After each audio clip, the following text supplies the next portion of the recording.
6:49, welcome back to the Valley today. Well, we are taking a live look right now at I-94 in Moorhead. The construction zone getting a little busy there, and you can see a little backup as a truck tries to get onto the interstate in that zone. Obviously, traffic going to be very, very busy this weekend for Memorial Day. AAA predicting it could be the second most people on the roads in history. Of course, with all those people on the roads, police are also out on the roads. Minnesota and North Dakota among those participating in click it or ticket campaigns, reminding people to buckle up and stay safe. A very good morning, everyone, and thank you so much for waking up with the Valley today. I'm Kyle Bosch. Lisa Bedeau has this morning off. We're just getting started with nonstop news and weather all the way up to the top of the hour to help you plan your day. And we do start with breaking news this Friday morning. A man is facing assault and burglary charges for allegedly pulling a BB gun on an employee at the Anchorage Treatment Center in Moorhead. 26-year-old Shane Curtis of Fargo was apparently attempting to get a room at the center around 1 this morning, but none were available. Police say that's when he pulled out the BB gun on the employee. Curtis left once police were called, but officers found him nearby and had to chase him to the M&H gas station on Main Avenue, where they arrested him. Now, police do say they did recover a BB gun, which Curtis allegedly tossed during the chase. He is now facing charges of burglary, assault, and fleeing. In our election 2016 coverage this morning, Donald Trump has North Dakota to thank for putting him over the top in the race for delegates needed to secure the GOP presidential nomination. He broke that news during a visit to Bismarck yesterday after he got the nod from some of North Dakota's unbound delegates. Thousands of people gathered in the state capitol event center to hear Trump, who was speaking at the Williston Basin Petroleum Conference. He told people there that if elected president, he would eliminate regulations that he says are killing the fossil fuel industry and would support additional pipeline projects. We will become and stay totally independent of any need to import energy from the OPEC cartel or any nations hostile to our interest. Anybody hostile to our interest, believe me, we don't deal with them. We'll handle them just fine. Just fine. Now, coming up this morning on the Today Show right after the Valley today, more talk of Trump willing to debate Bernie Sanders. That is, if the pair can raise $10 million for women's health charities. The debate, if it goes off in California, would be unprecedented in modern presidential politics. Well, time now to get a look at weather and traffic on the ones. It is 6:51, and we start with meteorologist Robert Hahn. And we're seeing lots of sunshine here in the Fargo-Moorhead area. More high cloudiness starting to stream on in, and we'll see more clouds later on today, and along with that, a chance for some showers and storms. But until then, sunny skies, 56 degrees. Winds very light. Those winds will remain rather light as we head through the rest of the day. 50 now in Devils Lake, 51 in Jamestown, 54 up in Langdon. Also 54 in Thief River Falls and Roseau, 50 over in the Bemidji area. Winds light. They'll stay light throughout the day, except in and around any showers and storms. You'll see some gustier winds. Still dealing with some locally dense fog across portions of the Northern Valley. Visibility still 0 in Devils Lake, 0 in Roseau, only a quarter of a mile in Hallock. If you're getting ready to travel through these areas, you'll have to encounter some locally dense fog. Slow down, give yourself a few extra minutes to reach your destination. Make sure you're using those low beams. A bit of cloudiness off towards the north in association with some showers that made their way through northern Minnesota earlier this morning. More cloudiness getting ready to move on in from the south, and we'll see some increasing clouds today, and along with that, a chance for some showers and some storms. Seeing a little bit of that trying to form that in portions of southwest Minnesota, but it's having a tough time keeping its act together. But once we start to get some more heat, more energy in the atmosphere, we'll see more showers and storms across the region. Until then, relatively quiet. Not so quiet as you stretch from southeastern Minnesota down into the southeastern U.S. Tremendous rains in southeast Texas. Brenham, Texas yesterday, over 16 inches of rain in 24 hours. For us, as we head through the rest of the day today, we'll continue to see that chance for some showers and some thunderstorms as we head through the afternoon and evening hours. Not anticipating any severe weather, but could see 1 or 2 strong storms with some gusty winds, maybe some small hail.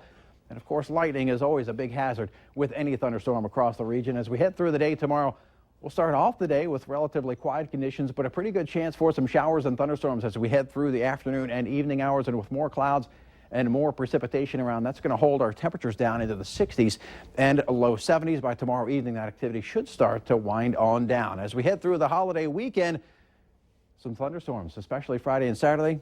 Sunny skies return for Memorial Day Monday. That's a look at your weather. Time now for a look at traffic with Al Ahmed. Good morning, Al. Good morning to you, Robert. You're looking at a live picture of Interstate 94 in the Moorhead work zone. Minnesota Highway Patrol is out there keeping tabs on things, taking care of business, trying to keep the speeds down. Workers are working right next to the interstate there. Work zone safety is a very big deal in terms of law enforcement, particularly over this holiday weekend, so make sure you're driving extra carefully through these work zones. We also have a work zone on Interstate 29. A couple of stalled vehicles to tell you about. There's a pickup on westbound Interstate 94 just west of the 34th Street ramp. Make sure that you're looking out for that. Looks like it lost a wheel or a tire or something like that. And then there's also one on 19th Avenue North, just on the east side of I-29. Just as you get off the ramp, you're going to find a stalled pickup there. I think it's a black Dodge, if I recall right. No lights, no flashers on either of those. Make sure you give them a little extra room. Traffic's definitely picked up this morning. We'll take another look at that in about another half hour or so. Drive carefully today and always. Al Ahmed, Valley Today traffic. 6:55 now. Local police are pushing the ideas of block parties and technology to help fight crime in your neighborhood. They're talking about the importance of neighborhood watch programs, and one great way they say to set them up, the Nextdoor app. It's basically Facebook for your specific neighborhood. You can keep everyone in the loop and be focused on crimes in your area. If you'd like to know more about setting up a block party or checking out that app, you can head to our website, valleynewslive.com. The person of interest in a Fargo murder case will remain in jail for another few months for violating his probation in a separate case. Landon Luigi is in the Sibley County Jail in Minnesota. He was ordered yesterday to serve another 90 days behind bars. Fargo police say Luigi is a person of interest in the murder of Corey Terlecki, whose body was found in her home earlier this month.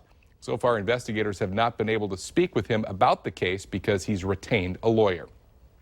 A Fargo woman remains in jail this morning for charges related to a shooting outside Holly Elementary School. Holly police say 34-year-old Leslie McCroskey is accused of shooting out a car window in an attempt to steal it Wednesday night. It was the custodian who called 911 after he found McCroskey inside his vehicle. After officers arrested her, they found a handgun and ammo in her nearby vehicle, which had broken down. She's facing several charges. Friday morning means it's time to get a look at this week's Valley's Most Wanted. Police say Wahan Nuan Sem is wanted for a felony probation violation for possession of a controlled substance.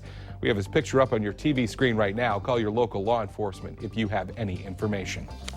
Some Minnesota lawmakers are still pushing the idea of an overpass in South Moorhead at the 21st Street Railroad crossing. They toured the state yesterday, and their stops included sites that they think need the most work. One of the reasons they visited Moorhead. City officials and emergency responders jumped at the chance to underscore the need for an overpass there. Now, the money for the overpass would have to come from the bonding bill, which would need a special session to pass after that plan stalled at the end of this year's legislative session. Plans are in the works to redevelop downtown West Fargo. City commissioners have approved a proposal for a new Cheyenne Plaza along Cheyenne Street, which would include a 5-story building filled with businesses, apartments, and parking. Now, the nearby West Fargo VFW is also considering moving into that new building. Members will vote on the plan June 9th.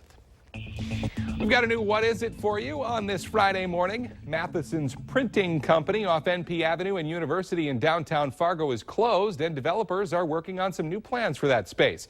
The bottom floor of the building will be turned into a grocery store that'll offer natural, organic, and local foods. Other construction includes adding another floor, with the top levels possibly used for office space. Well, in our consumer alert this morning, a fall hazard has prompted a recall alert for parents. Osprey is recalling about 31,000 child backpack carriers because a cut in the buckle can cause the shoulder strap to release, which poses a fall hazard. Now, if you do have one of these carriers, you need to inspect the buckle on both of the straps. If there's a cut, stop using it and contact Osprey for a free replacement or full refund. Well, you can't help but be in awe of the giant 60-foot sculptures when you drive by. In our last Traveling the Dakotas series that we've been doing all month long, we headed to Regent, North Dakota, home of Gary Greff, the creator of the Enchanted Highway. The 30-mile stretch of road features 7 scrap metal sculptures, all created by hand. Gary says that he knew to try and keep his town from dying and needed an idea that would promote tourism. Then a local farmer made a small man holding a bale up out of metal. And then it clicked in my mind, that's what the ranchers and farmers of the Midwest are good at. They're all good at welding. Let's use what they're good at to our advantage. I thought, okay, I've got a 30-mile stretch of road. People aren't going to come for normal, but they just might come for the world's largest. Now, Greff says they currently have plans for an 8th sculpture in the works that'll be called Spiderwebs. All right, let's get our answer now to our question of the morning on Facebook this morning. Almost 7,000 people a year are injured by this common household item. Paperclip. The ever dangerous pillow. Take part in our question of the morning at our Valley News How Live is that even possible? Facebook page. Keep an eye on the weather this weekend, it sounds like, Robert. Fog this morning, chance of showers and storms throughout the weekend. It's not going to rain all the time everywhere. Just stay weather aware. We'll have more local news and weather for your Friday coming up in 25 minutes. Otherwise, have a great Memorial Day weekend, everybody. Take care.